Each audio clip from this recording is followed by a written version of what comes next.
Hey guys, welcome into the Locked On Knicks podcast. I'm going to roll solo today to do one final deep dive on game two. What made the night so special for Mikal Bridges and Mitchell Robinson before looking ahead to the adjustments the Knicks need to make to win game three today.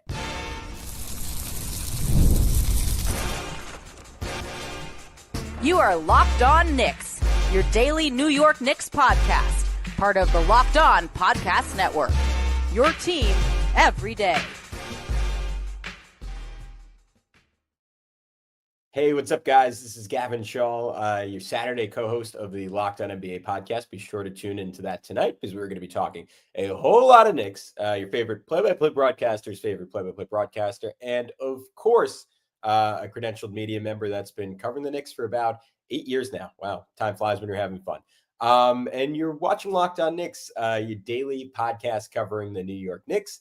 And I encourage you to join thousands of other subscribers so you never miss an episode on YouTube or on your favorite podcast platform of choice, because we're coming to you not really 5 days a week right now, more like 8 somehow, even though there's only 7, 8 times a week at least. And if you can, please leave a 5-star rating and review because it really helps us grow the podcast. But on today's show, I kind of wanted to do one final deep dive on game two because yesterday with the show where Alex and I talked a little and I went on the radio show, but I have not really had a chance yet to go a little deeper and express my full thoughts on game two and then some adjustments the Knicks need to make heading into game three. I'm hoping and praying this live stream holds up. I'm currently in Georgia broadcasting the NAIA lacrosse championships, and I am in a hotel room and the Wi-Fi has been a little hit or miss. So I'm hoping this one works out, but very excited to finally get to go in on game two. All right. There's only one place I think we can really start with this, and that is Mikal Bridges. He is a guy I talked about a little bit last show, but we've doubted right on and off this entire year. And I say we, and I mean Alex and I, and I mean probably all of you watching. And there was just this feeling to me, like where I was really down on him. It was not like the overall numbers were fine enough. The jump shot, I've talked about this on other shows, but I do think it's something that will be better next season. I think the issue with Mikal's jumper this year was that he tried to change his form over the offseason and he realized it wasn't working. And then he tried to change it back. And anyone who's ever messed with their jump shot on any level knows it is very, very hard to adjust your jumper under live bullets, right? And he has kind of coasted this year off the fact that he has elite touch, which has allowed his mid-ranger to stay intact. But when he's out from three and he has more moving parts, I don't really think it works right now because, again, he's trying to coast off touch and the form is inconsistent shot to shot. But when he gets into a rhythm, like we saw in the fourth quarter, it can look really, really good still. And he can get into a flow state and he's not thinking about it. And the shot looked compact, looked quick coming out of his hand. And honestly, yesterday, even though, or I guess Wednesday at this point, even though it was a terrible shooting, like what did he finish 6 for 18? Like I thought the shot looked good, right? Like he had a bunch going in and out. Even in the first game, he had a few going in and out. Even going back to the Pistons series, he had shots going in and out. So I'm not saying he's going to have a hyper efficient series all of a sudden, but as we look a little bit further ahead to game 3, 4, 5, 6, maybe 7, if it goes that far, I think we're going to need to see 4-quarter offensive games for Mikal versus 1-quarter offensive games. That being said, that fourth quarter was so good.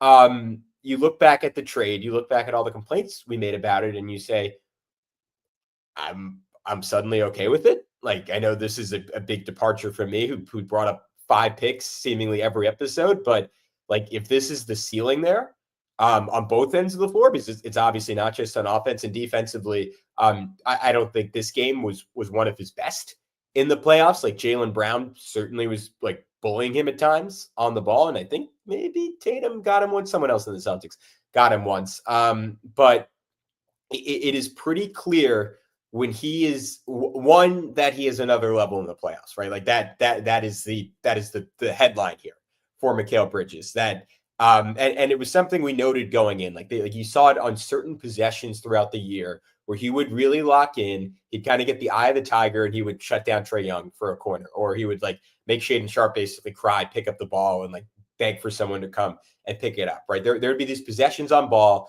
where he would clearly go all out and you were like, okay, like, yeah, I guess it's not a physical decline because this is still in there. But I think the biggest shift is usage for him, right? And getting him off the ball more, closer to how he played in Phoenix when he finished second in defensive player of the year voting. And we've seen that this guy is just flat out one of the great off-ball defensive playmakers in like recent NBA history, right? Like his instincts, his length, and 2 times now against one of the best offenses the sport has ever seen in this version of the Boston Celtics, he's ended games in the last 20 seconds because of his defensive instincts, because of his length, because of his anticipation, because of his athleticism, and honestly, because of his balls, right? Like you look at what he did, like game 1, like making that play on Jaylen Brown, like he was risking a foul. He was risking like getting there a beat too late and hitting him on the hand as he was going up to shoot. Look what he did against Jason Tatum, right? If he's a second late on that stunt to Tatum, Tatum's hitting Jaylen Brown, and Jaylen Brown is hitting a wide open game winner, and Mikal is going from the hero to the GOAT in a bad way, right? Like the guy everyone craps on after the game. But he does not hesitate in these late game moments, sometimes to his detriment. I think one of the Pistons games, they got off a late shot because he tried to stunt at Cade. Oh, even how I'm thinking of game 6, actually, how game 6 ended. He stunted at Cade. He didn't get there in time, but easily got what would have been a wide open 3 if the guy took some time off Twitter and could have caught the ball, but that didn't happen. So it didn't end up hurting the Knicks.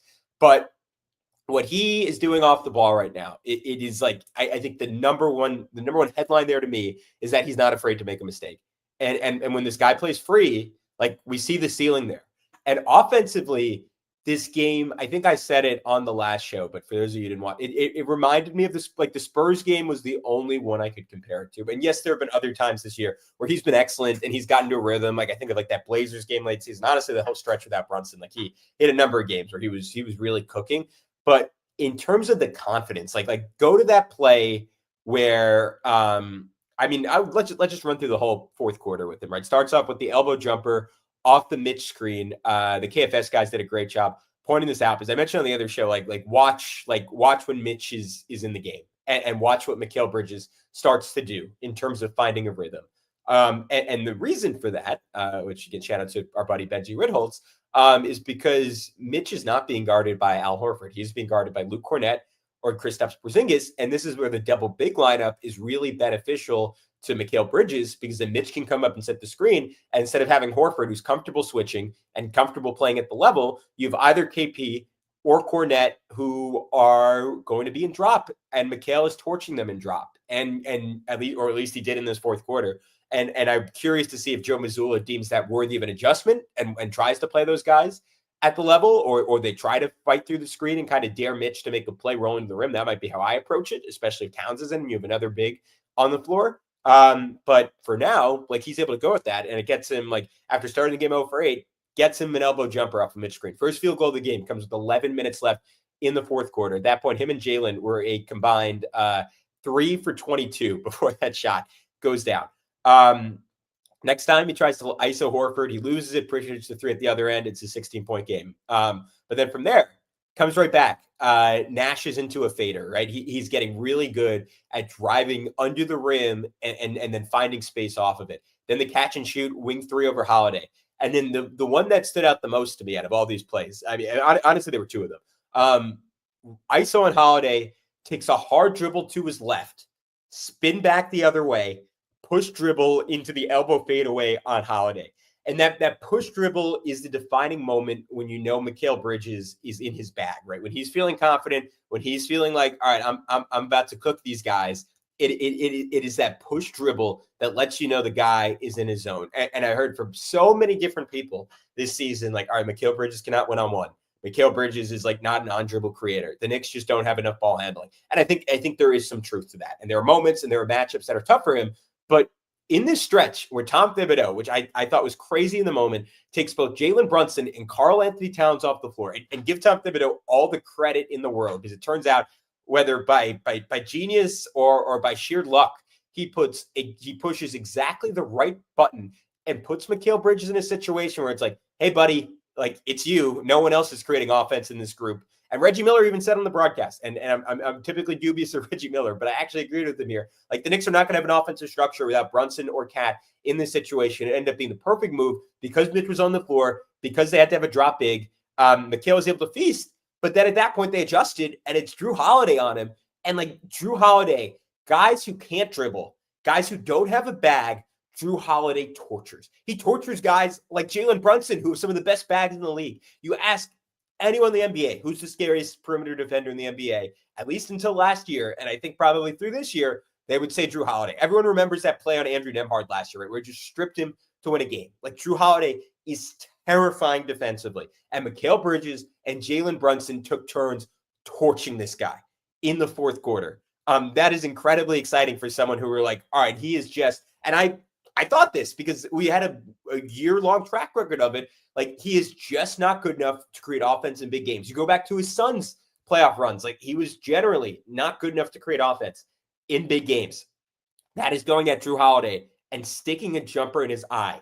The other time he went at Drew, this was amazing on a couple of fronts because Brunson is back in the game at this point. It's whatever. It's like 8 minutes left. And Mikal, like, shot clock's at whatever, 12 seconds. Mikal throws Brunson the ball. And this is such a step forward from Jaylen, who, like, early in these playoffs, like, he's forcing up a tough step back jumper in that moment. And he has flipped a switch, and this shows you his unselfishness, his leadership, his basketball IQ. And he says, hey, buddy, you're cooking right now. I don't care that I'm putting together one of the best clutch playoffs in NBA history right now. It's your time to shine. And he throws the ball right back to Mikal Bridges. I don't think people have made a big enough deal about that moment. Like, that was huge to me, to attack Drew freaking Holiday right now with the matchup advantage, to attack the best perimeter defender in the NBA. And Mikal says bet and goes right at Drew with no advantage. Little start and stop. Cornette helps, and he hits the reverse layup. Just so aggressive, refusing to stop going forward, refusing to stop going downhill, and has the length to win that battle for the reverse. And that was a shot he was missing all throughout the first quarter. He missed a couple of times. So he struggled on layups all series. Like, that was a big moment. And what makes it, and it's something we'll touch on a little bit, next segment, is the fact that Al Horford is in the corner there and does not come off Josh Hart. And that's Josh Hart being willing and able to make a couple threes in this game. And I'm sure Joe Mazzulla's instruction, in spite of that, is for Al Horford to run down and try to block Josh, to contest Mikal. But even if a coach tells you that, when you see a guy have a few threes go in a big moment where this game is falling apart, your season is potentially falling apart if you're the Celtics, Al Horford hesitates there. And it buys Mikal the inch he needs to hit that reverse layup. One final stat on Mikal Bridges. That was really cool. And I'm so sorry that I'm not going to give credit to who tweeted this because I forgot to put it in my notes. But he is the only player now in the last 20 years to have a steal or block in the final 5 seconds to preserve a 1-possession lead 2 games in a row, regular season or playoffs. Like, that is a special defender. That is what you trade for. I'll say the line, Mikal Bridges, I apologize. I was not familiar with your game. All right, when we come back, because I went long, we're going to talk Mitchell Robinson. We're going to talk Jaylen Brunson. We're going to talk Josh Hart. Maybe if we have time, a little on OG Anunoby, and then we'll get into some game 3 adjustments for the New York Knicks. We'll get into all that in just a sec here on Locked On Knicks.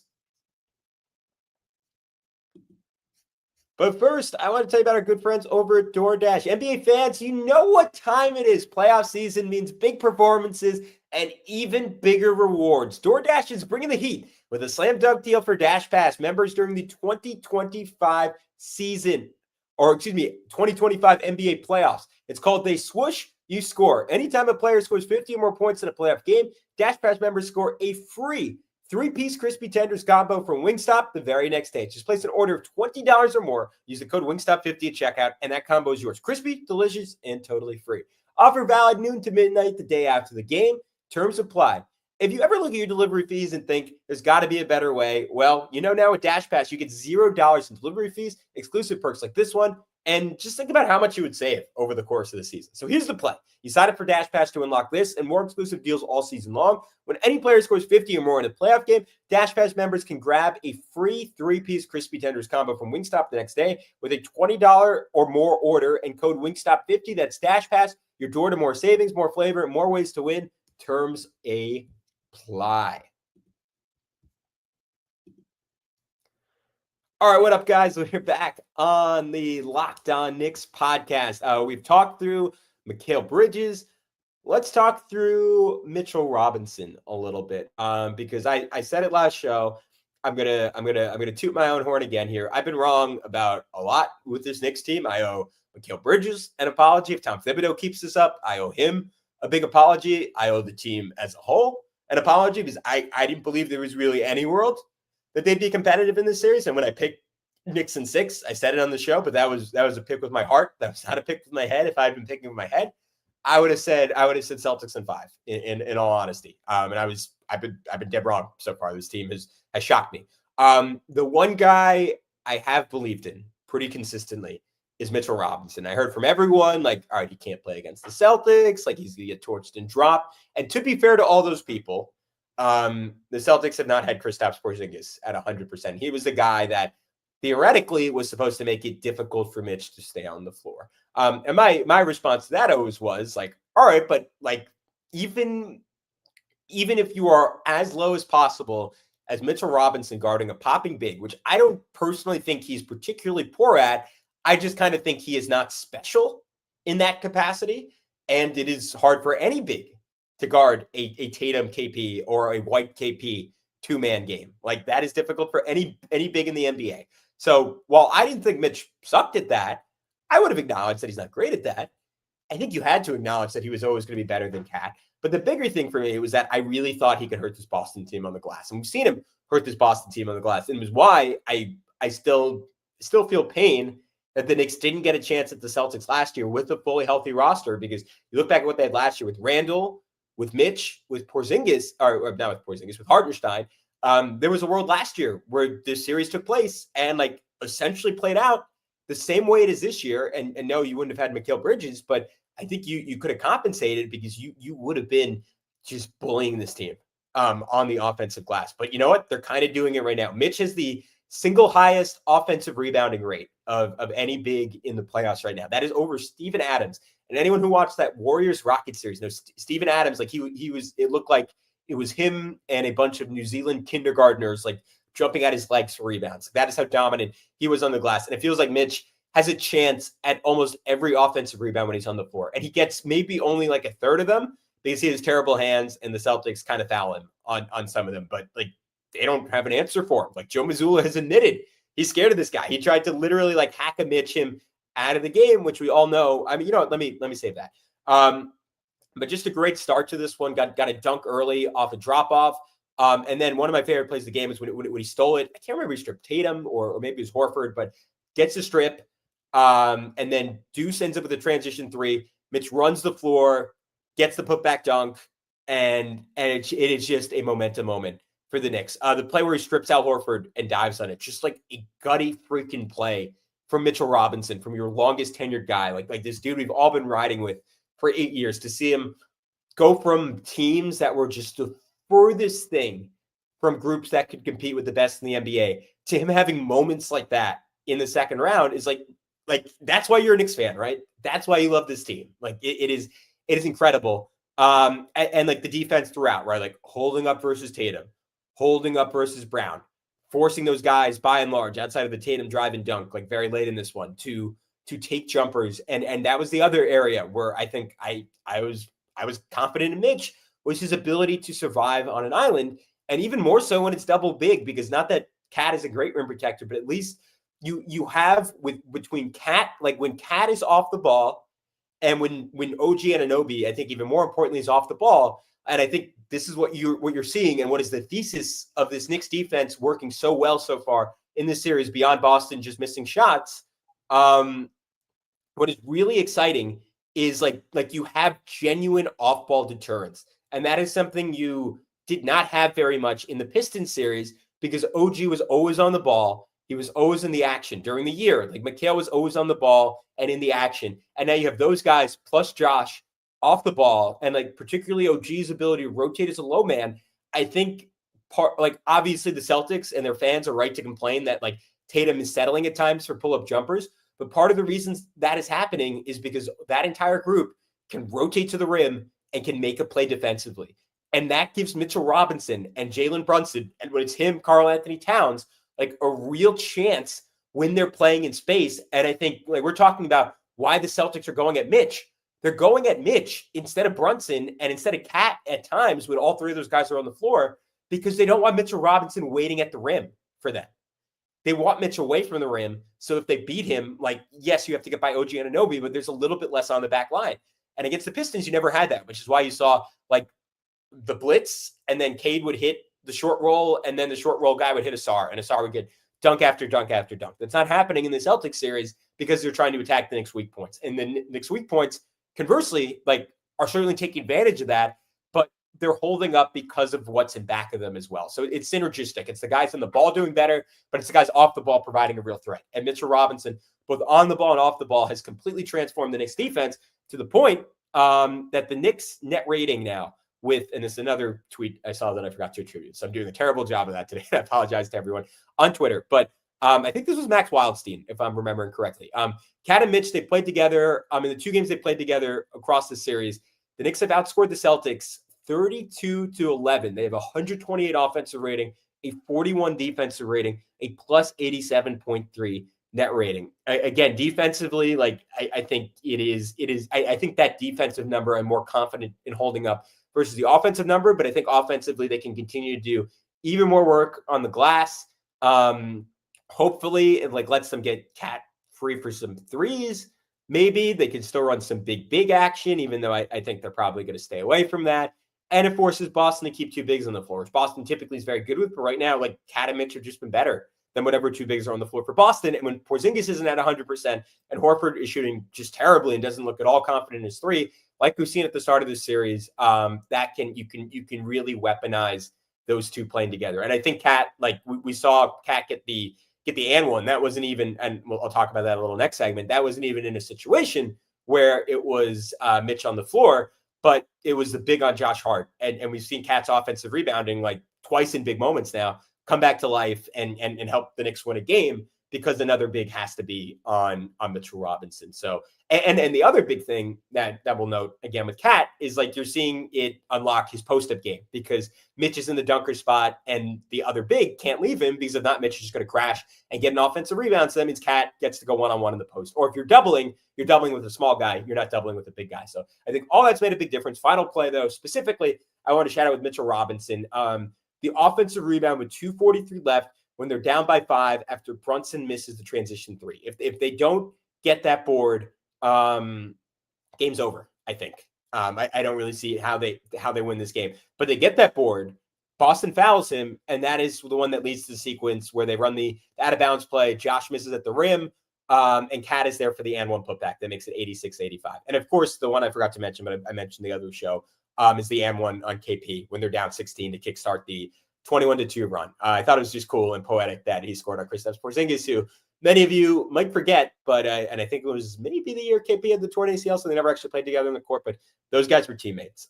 Man, Mitchell Robinson's been around forever. All right, we'll wrap up. Final notes on other guys. Look ahead to Game 3. We get into all that next here on Locked On Knicks. But first, I want to tell you about our friends over at Amazon Fire TV. Did you know that your Fire TV is also an Xbox? You can turn any TV into your gaming and entertainment hub with Fire TV Stick, 4K devices, no console required. Just grab your paired controller, subscribe, or sign in on Xbox Game Pass Ultimate with EA Play included, and you're ready to play. Dive into hundreds of premium titles from EA Sports College Football 25, which I literally just played and loved last night, to Call of Duty Black Ops 6, and Avowed as easily as you stream your favorite shows. It's gaming made simple. It's all on your Fire TV. I don't know if you guys have had Fire TV in the past. I moved in with my girlfriend this year, and it was the first time I actually got to experience Fire TV, but she's had it for a while. And it offers endless entertainment, 4K streaming. You can watch more than 1.5 million movies and TV episodes from your favorite subscribed services like Netflix, Prime Video, Disney Plus, Max, and more. It is so cool to be able to flip from a Knicks game into going over to Prime, going over to HBO, watching or Max, and watching some Righteous Gemstones, a great show for those who know. Also cool.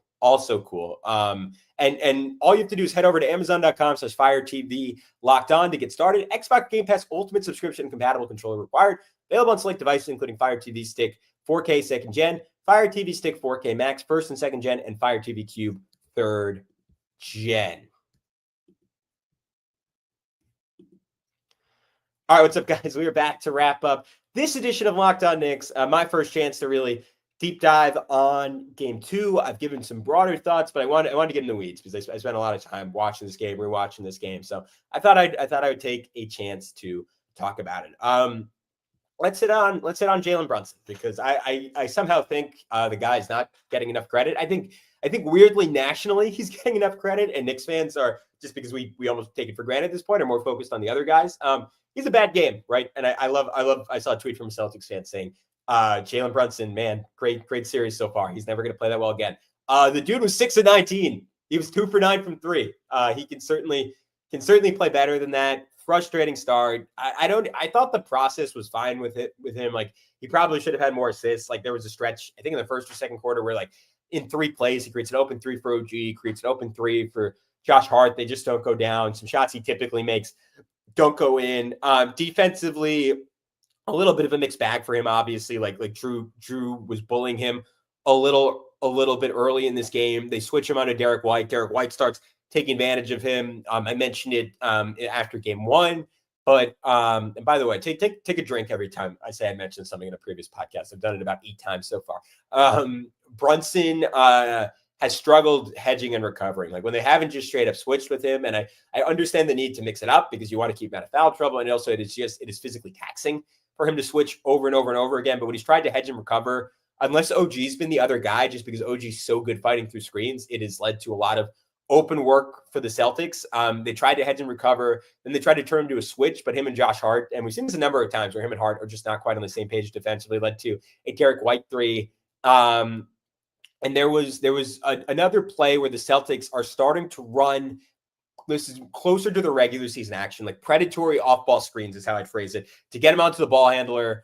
And that forces Mitch, like when it's a Brunson-Mitch guarding the pick and roll, Mitch then has to stay high to wait for Brunson to catch up, and it led to a pick and roll dunk for Luke Cornett. If I'm the Celtics, I'm leaning into that a little bit more and just putting Brunson in a million pick and rolls and basically daring him and saying, like, because Brunson has held up really well on switches. Like, we saw him get two stops on Jaylen Brown down the stretch of this game in the final 90 seconds, which I think people are underrating in terms of a clutch factor. Like, for a guy who struggles defensively, going against Brown, who had been cooking, right, going at Hart, going at Mikal, going at Brunson, and I can't remember if I mentioned with Mikal, but this was not as good of an on-ball defensive game for him. Like, Jaylen Brown was just going through him on a couple of different drives.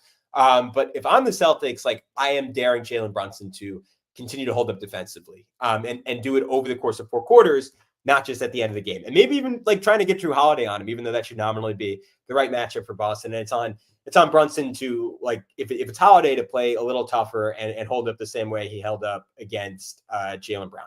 But in terms of the actual end of the game for Brunson, let's run through the sequence. Like, first, the offensive rebound that Josh Hart gets of the Mikal miss, which just a big time play by Josh to create the 3 for JB. That made it 86-79. That broke it under 10. And then I mentioned it earlier, but I want to go back to that sideline out of bounds that Tibbs calls for after Mitch is subbed out when they keep fouling him.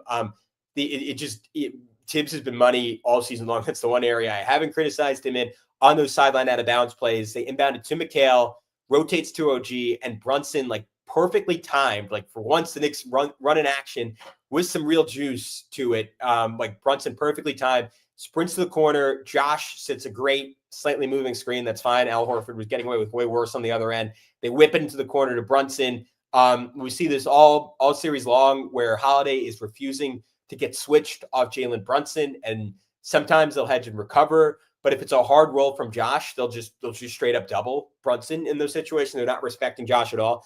Brunson, I think this is underrated for a guy at his height, makes an incredible pass over the top to Josh Hart, who, again, they're just going to ignore in this scenario. And if they do, the Knicks, like, need to take advantage. And hopefully Brunson has to get off the ball quick enough, which is hard to do when it's Al Horford in your face, because if that's not in the corner, it's very possible Horford's going to block that pass. But if the Knicks are trying to get into 4-on-3s, Boston's defense, which I think has actually been good in this series, like, give Boston some credit. They've been good defensively in this series. They're going to recover very quickly there. But because Hart goes right to the rim, Brunson zips it over the top. Derek White is guarding Cat. He has to help. Hart misses. Cat is there. And one putback. Game-changing play. 86-85. Again, you don't get any points in that situation, you probably lose the game. You can say that about basically every bucket. I mean, you literally can. The Knicks one by one. You can say about every single bucket the Knicks have in the fourth quarter. One more miss. That's how thin the margins are right now for this team. And that goes down and they get it done. I mentioned again, holding up on Holiday, or excuse me, going at Holiday defensively. Like, I don't know if people don't know who Drew Holiday is, but Drew Holiday is like the Jaylen Brunson of defense in clutch situations in the playoffs. And Brunson's winning that matchup right now. Like the 1 foot step back fade. Go to DJ Zulo's Twitter for a breakdown of just like the fundamentals from Brunson. He steps back and he has his left arm warding off Holiday, and he has the ball like a running back in his right hand. So Holiday, who's so good at doing this, cannot swipe down on it, goes to the Dirk fade, right? Remember, Jaylen Brunson got to play the first year of his career. His rookie year was Dirk's final year, and he has that in his bag.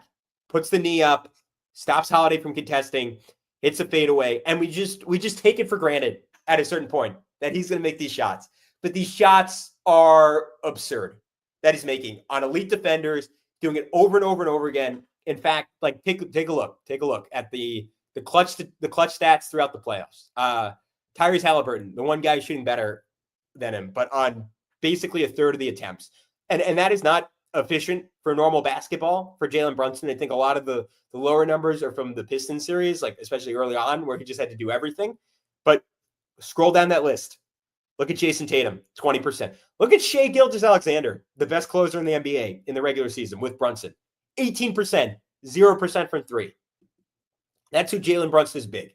In these moments like where officiating has just been different, where they're allowing more physicality, where the guy is forced to play in a shoebox, he is comfortable in the muck, in the trenches, against special defenders in a way that I cannot remember really anyone in modern NBA history. Go back to that play on Asar. He takes Asar off the screen with the move. Like his ability to generate space against 100th percentile athletes. Like I know that's a misnomer because you can't be the best athlete in the league. But like out of everyone who's ever lived in human history, the billions and billions and billions of people, like Asar Thompson and Drew Holiday are probably two of the best equipped guys. I don't know how the Cro-Magnons were defending, but two of the best equipped guys ever to down Jaylen Brunson, and he's still cooking. And then he holds him twice. I mentioned it twice on Jaylen Brown. He holds his ground on Jaylen Brown to end this game. Look at these stats. Jaylen Brown going at Jaylen Brunson isolation. 0.67 points. Look at Towns down here. We'll talk about Towns next. Tatum's barely scored on him. Brown has been terrible against him. That's only on 6 isolation. So he's been, 1 for 6, I guess. And I guess Tatum's been 2 for 5-ish. He's been both of those guys. Both those guys have been great. Real quick on Cat, and then we'll go real quick on OG and Hart because I'm running a little long on this. Karl-Anthony Towns getting into his post-up back. Like, it's easy to forget the Knicks were down 16-4 in this game. They had nothing going. Josh Hart hit a 3 to break that stretch, but then Karl-Anthony Towns, the way he takes over this game in the second quarter when the Knicks had nothing, like it has been not reliable in the same way Julius Randle was to just create buckets out of isolation. But Cat, like the few times where he's had to carry offense in these games, he's been up for the task. At least not in game 1 really, but in game 2. And he was cooking Al Horford, and that is a big development for the Knicks because Horford has been like we watched Al Horford in the regular season shut down Luka Doncic. And granted, like probably not 100% Luka Doncic, but shut down Luka Doncic for a second half. And like that has been the Al Horford story this year. Like he has been the one guy in the Celtics you don't really want to go at. And it's made their defense have like 0 weak points. And Cat was bullying him, like driving at him for an and one. Next play doing the exact same thing. But again, it makes such a big difference when Mitchell Robinson is in the game and he's there to take the second big.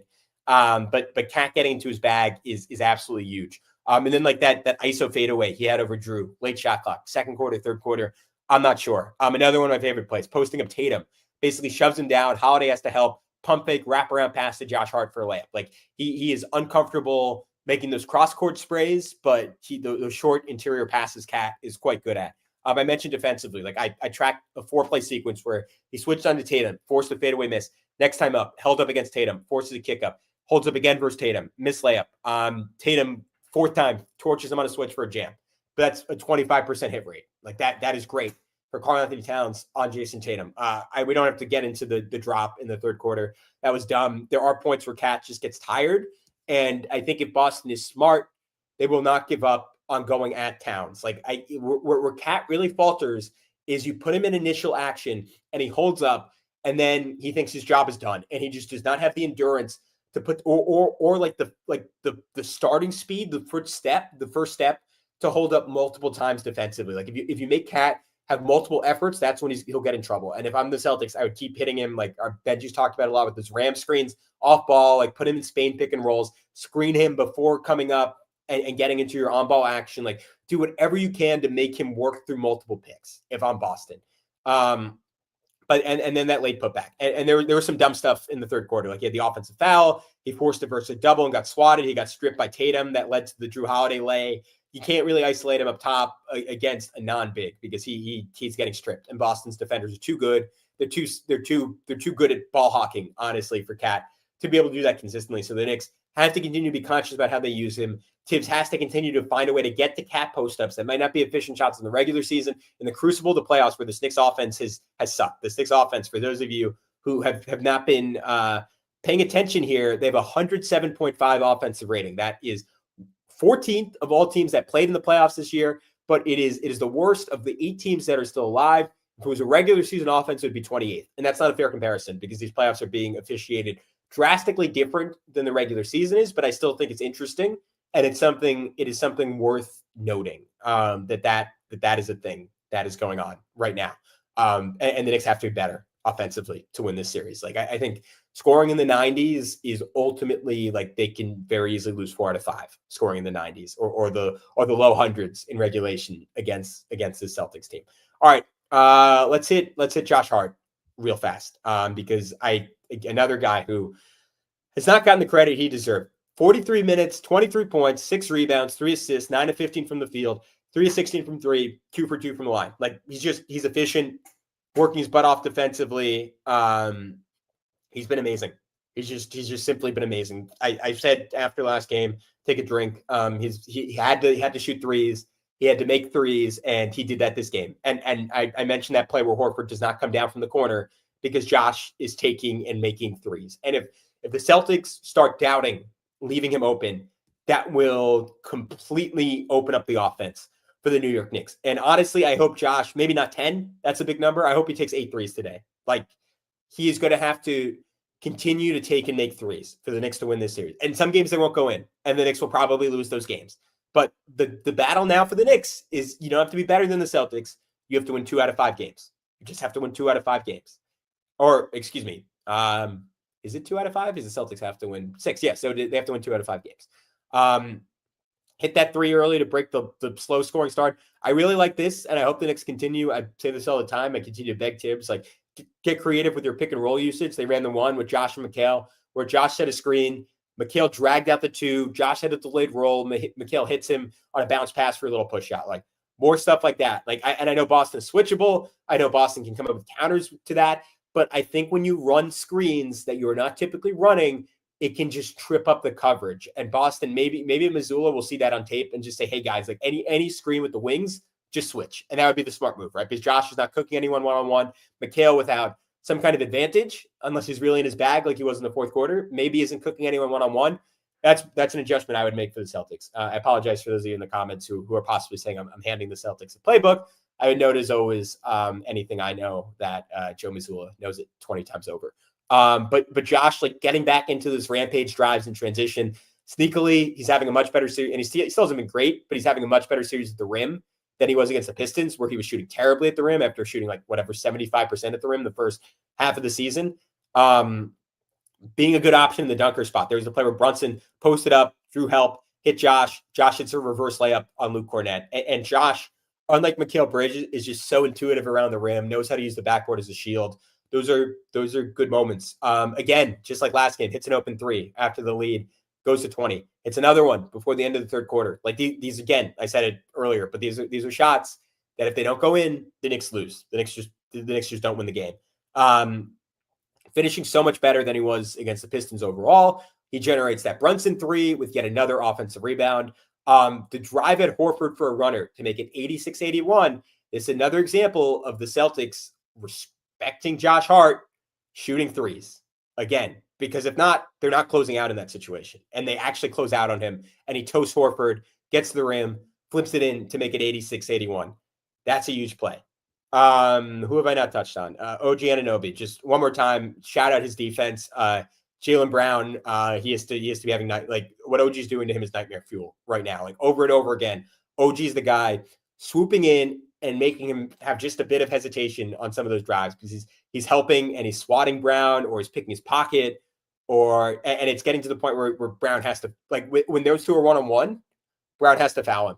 Like he just had the most blatant push off you will ever see. And I said it before, like he's getting officiated right now defensively, like Shaq did offensively. Because with the physicality, the refs are allowing defensively. So maybe that's what you say, all right, fair game. Because like OG's allowed to get away with some stuff too. I don't know how you score on that guy. If OG's allowed to like foul a little bit, like he's just too strong and he's just too good. He's done great work, like hedging, recovering, knocking the ball away, like literally the same possession. He did that. He slid with Holiday and just stole the ball from him.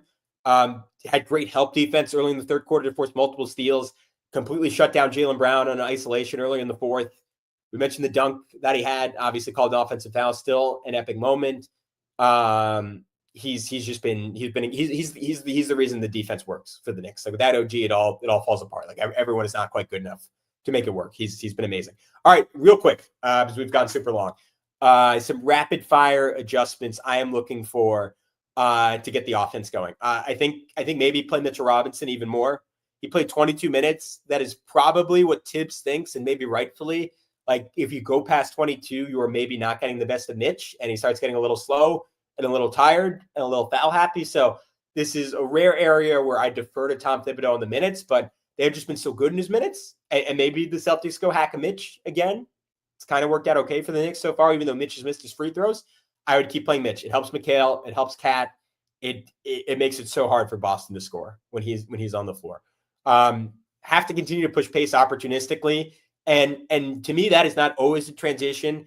That might mean playing fast in the half court. And I think the reason we see Tibbs slow it down at the end of games, which I get very frustrated with because I think the offense looks so much better when you don't wait till there are 6 seconds left, is because you don't get those live ball turnovers as often. You don't get those runouts for Boston.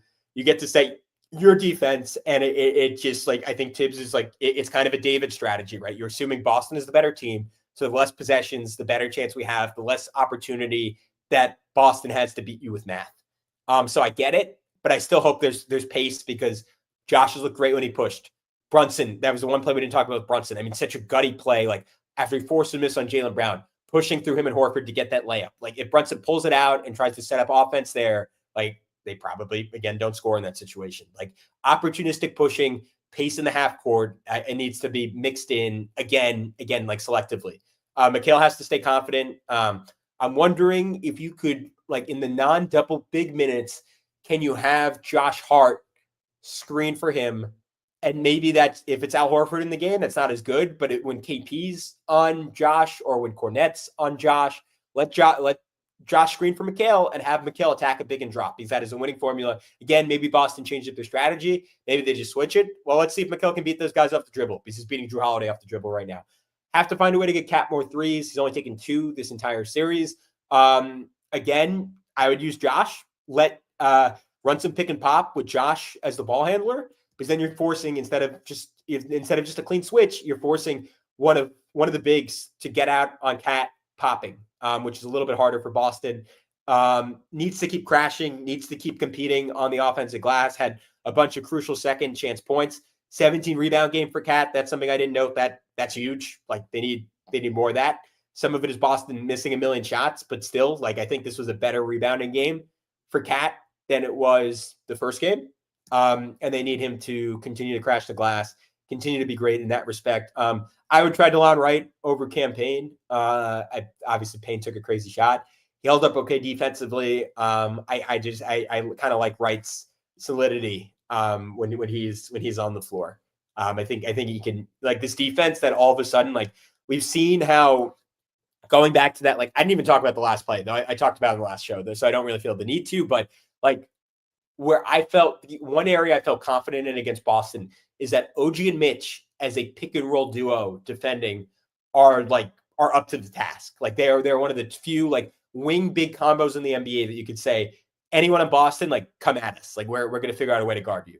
And the more good defenders the Knicks put on the floor, the more answers they have. And maybe the solution there, honestly, is just to like play Deuce even more minutes. And they're kind of already doing that because they only play Campaign one shift each of these two games. But if you're only going to play him for 4 minutes and you're not giving Campaign like a chance to get hot and get into his bag and build some confidence, you might as well just have a good defender out there. Like if he's not going to get to shoot anyways, just put the line right out there.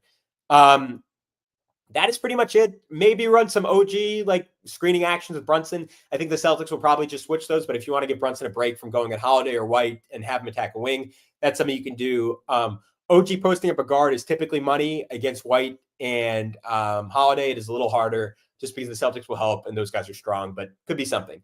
All right, guys, enjoy game 3. This was really fun. Thank you so much to everyone who tuned in. I appreciate all the comments, pretty much all of them from Alex Dunn. So shout out to you, Alex Dunn, who said F those picks. I'll throw it on the screen. That's cool. All right. Thank you guys so much for tuning in. This has been Locked On Knicks. We will be with you at some point today, pending. I'm calling a lacrosse national championship game today. Pretty cool. NAIA network for people who want to check it out. There have been some rain delays. So if there continue to be rain delays, there's a chance we have to push the pod to Sunday. But hopefully we get it in tonight. So stay tuned for that. Until then, be good. We'll talk to you soon on Locked On Knicks.